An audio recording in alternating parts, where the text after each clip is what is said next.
Delovna mesta pravi, da jih je malo manj. Zdaj, mislim, glih točen jaz ne vem, kako jaz temu, ker se še toliko ne poglabljam v to.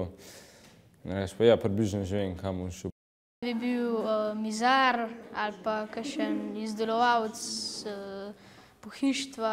Ko bom odrasel, bi bil rad glasbenik, pa zato, ker me glasba pač spremlja že skoraj celo življenje, a ne. Ja, verjetno bom šel na srednjo medijsko šolo, ker me to zanima, pa mi je to, ne vem, zabaven, pač nekaj, kar me veseli.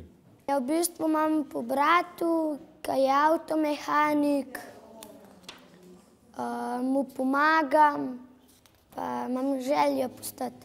Brezposelnih mladih še ne spremljam, ker me zaenkrat to ne zanima.